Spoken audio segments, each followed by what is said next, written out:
12वीं सदी के महोबा की धरती वीरों की जननी थी। यहाँ के हर कण में शौर्य गूंजता था और हर योद्धा अपने राज्य और सम्मान के लिए बलिदान देने को तैयार था। इसी महोबा की रक्षा करते थे दो महान योद्धा, जसराज और बछराज। उनके शौर्य के कारण राजा परिमा का राज्य अजेय था, लेकिन नियति ने कुछ और ही लिखा था। मांडवगढ़ के राजकुमार करिया राय ने महोबा की धरती पर आक्रमण कर छल से इन दो वीरों की हत्या कर दी। उनके सिर बरगद के पेड़ पर टांग दिए गए और राजमहल से 9 लखा हार, हाथी और अमूल्य खजाने लूटकर मांडवगढ़ ले गया। महोबा शोक में डूब गया, पर रानी दिवला और रानी मलना ने अपने पुत्रों को युद्ध के लिए तैयार करने का संकल्प लिया। आल्हा, ऊदल और उनके भाई बंधु युद्ध कला में निपुण होने लगे और धीरे धीरे प्रतिशोध की ज्वाला उनके भीतर धधकने लगी। शुरुआत।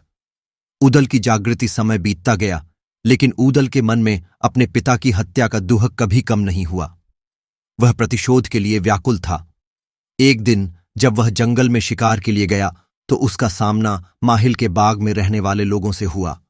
उन्होंने उसे रोका और चेतावनी दी कि अगर माहिल को पता चला तो उसका घोड़ा छीन लिया जाएगा।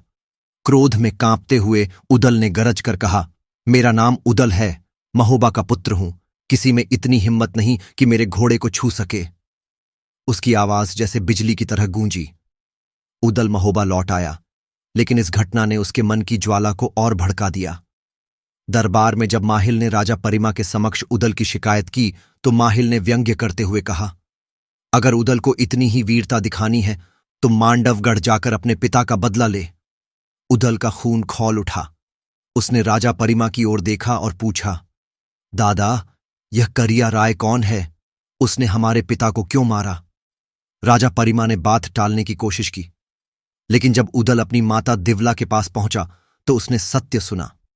करिया राय कोई योद्धा नहीं, बल्कि एक कायर लुटेरा है, जिसने तुम्हारे पिता को आधी रात में धोखे से पकड़कर मार डाला। रानी दिवला ने आंसू भरी आंखों से कहा। उदल ने तलवार उठा ली और गर्जना की, जब तक मैं करिया राय का सिर नहीं काटूंगा, चैन से नहीं बैठूंगा। मध्य। युद्ध की तैयारी। उदल के जोश को देखकर महोबा के बुजुर्ग चिंतित हो गए। आल्हा और ताला सैयद ने उसे समझाने की कोशिश की। बेटा, युद्ध केवल क्रोध से नहीं जीते जाते, अनुभव भी चाहिए, आल्हा ने कहा। लेकिन उदल टस से मस नहीं हुआ। उसने कहा, मामा, यदि अभी मैं बदला नहीं लूंगा तो मेरी आत्मा कभी शांत नहीं होगी। रानी मलना ने परिस्थिति को समझा और उदल को अनुमति देते हुए कहा, जाओ, लेकिन युद्ध नीति सीख कर ही आगे बढ़ो।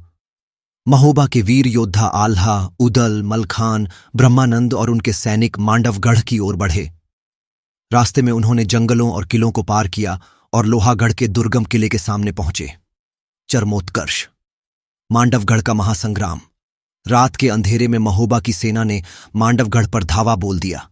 दुश्मन सैनिकों को संभलने का मौका ही नहीं मिला। खुद करिया राय अपने महल से बाहर आया और देखा कि महोबा के योद्धा उसकी सेना को ध्वस्त कर रहे थे।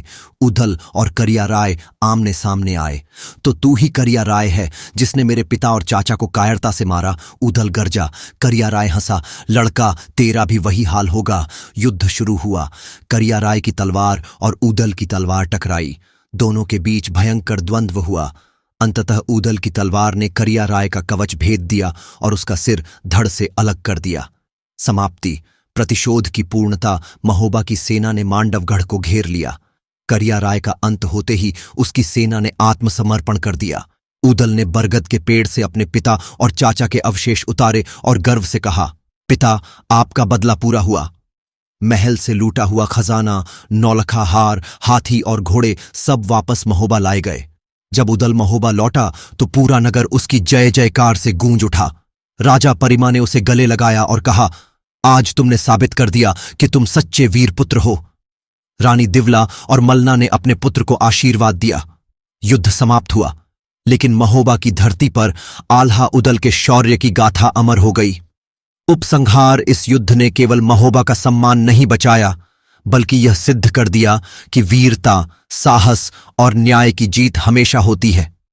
आल्हा और उदल की वीरता की कहानियां आज भी बुंदेलखंड की धरती पर गूंजती हैं और उनकी गाथा अमर हो चुकी है।